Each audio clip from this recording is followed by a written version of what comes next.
is there any, I know we can't, I don't want to get into the minutia of every ceasefire and everything that's happening right now. Will this thing ever end?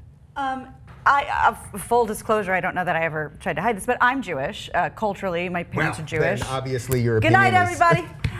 Yeah, and that's the thing, like, and because I'm, young, please, let's just say I'm young. Yeah, young. Okay, perfect. That, like, I don't feel traditionally, like, I don't feel like I have this allegiance because I'm supposed to have an allegiance, but I do feel for the Jewish people in general. I mean, we're what, less than 2% of the world population. We've been kicked out of every country we've ever lived in. Yeah. The world, I'm so glad I'm not super famous because this would be taken totally out of context, but like, if you were just looking at the stats, it would be easy to say, the world hates Jews. Yeah. And that's just the way it is. It's Except not Jon Stewart. Everyone seems to love Jon Stewart. You know what? It's funny you should say that too, because I lost a lot of respect for Jon Stewart lately, especially when he did the bit where he said Israel and all these people started yelling at him.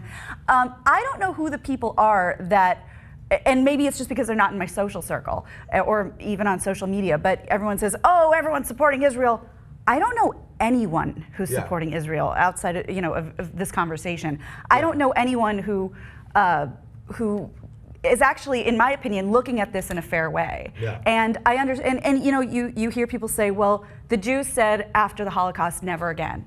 Okay, on one hand, that means why would you put another group of people in the same position that you were in? On the other hand, it means never again. This is not going to happen to us again. So we're going to have to fight, and we're going to have to fight harder this time. Bill Maher has a great line about that. He said, everyone said during the Holocaust, well, why did the Jews just go to the ovens and now they fight back? And everyone says, well, why do they fight back? So that's a perfect segue to my second question.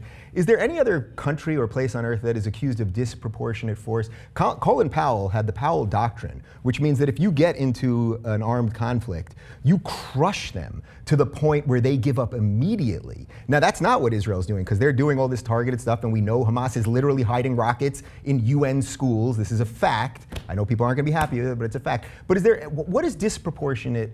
What does that mean in war? Has anyone? I would say that the United States, what the United States did in Iraq would qualify as disproportionate, since we shouldn't have done it in the first place. So.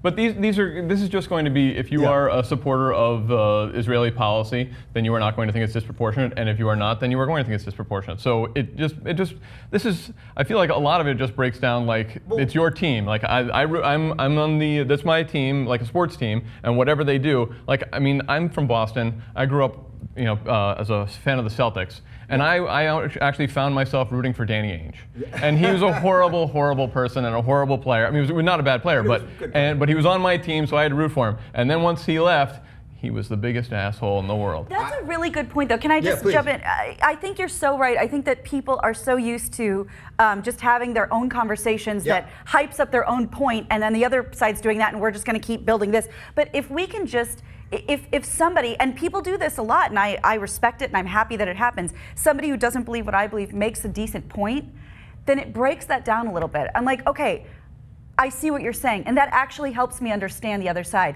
Here's what I'm saying. Well, and that never happens. Yes, and that's exactly why I prefaced this the way I did, and that I want this conversation to be a real thing, and I do believe peace is possible. It's going to take a lot of stuff, but I don't think everything is equal, and we do have a bizarre moral equivalence, and people can argue with me about that. That's fine. Here's one thing that in terms of your first question, which I didn't really answer, and I have no sympathy for the right-wing Israeli government. I have no sympathy for right-wing governments anywhere, generally. I have no sympathy for Hamas, really. And I think that the part of the problem, if you talk about, is it going to be, it can be solved in 6 months. One of the real issues is that the people of Israel and the people, the Palestinian people, really do detest each other, and with legitimate grievances on both sides. And I mean, if you go to, I mean, we hear about how Hamas is their textbooks and their children's shows are all about how the Jews are the devil and so on and so forth, which is stupid and it's counterproductive. But then if you go to, say, the West Bank, and you go to the checkpoints, and you see how the Israeli soldiers treat the Palestinian children and humiliate people who are trying to come into Israel, and pointlessly so, that it's bred from childhood on both sides. And I don't believe that Hamas, and I don't believe the right-wing Israeli government, either of them are all that interested in peace, unfortunately. But it's going to take the people of Israel and the people of the Palestinian people working independently, and often at cross purposes to their own governments, to achieve peace and do it on a person-to-person level, which is incredibly difficult, and it's asking a lot. It's easy for me to say that over here, but that's the way I feel about it. Well, I think you made a couple extremely good points there, and that's the irony of if you're defending Hamas right now, you're actually not defending the idea of a Palestinian state because they left in the first place. So if you want them to pull out of the West Bank, which by the way they've offered to do, Ehud Olmert made an offer in 2000, 90% of what the Palestinians say they want. Arafat just didn't respond. He made no counter proposal, just didn't respond. It's in Bill Clinton's book. I'm sorry, did I say Ehud Barak? Yes. Yeah, I did. So, and then Olmert, the prime minister in 2008, made an offer of 97%, including a refugee issue, including Jerusalem, and there was no, Abbas just didn't show up to the meeting the next day.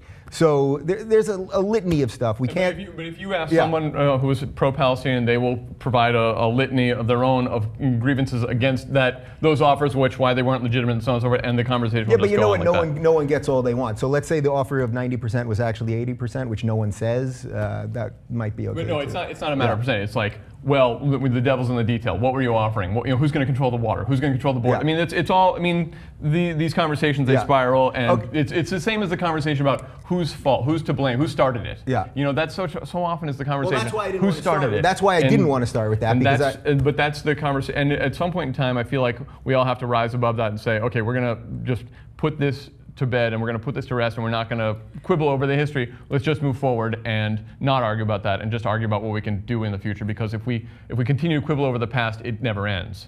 And that's why I didn't start there. Go ahead. Yeah, I was just going to say that. You make such a great point about how, in general, we're constantly told that these people hate each other. It is to the marrow of their being. It cannot change. And then you talked about how the Israeli soldiers have humiliated the children and all this stuff. And I haven't seen anything on that. It's probably true. I don't know. But it just got me. The word propaganda just flashed through my head. I get things about Israel. I get things about Palestine all the time. And I see these pictures of Israeli soldiers helping Palestinian children or helping older Palestinian men. And they say these are the pictures that are never going to get circulated. Of course. So we're so far away and it's so tiny. How do we know what to believe? Right. I mean, I don't think even on this network we haven't done any stories about the hospital that Israel built right outside of Gaza to bring in wounded people. Now, yes, you could say they've attacked hospitals there. So, okay. We haven't done any stories on the hospital that they built for wounded Syrians. This is a country that they're technically at war with. So I know none of this stuff ever ends. Anyway, I hope we gave you a little something there that shows a little degree of tolerance and that we don't all have to agree on everything. But maybe everyone could tone down the rhetoric a little bit and kind of challenge your preconceived notions as I've tried to do myself.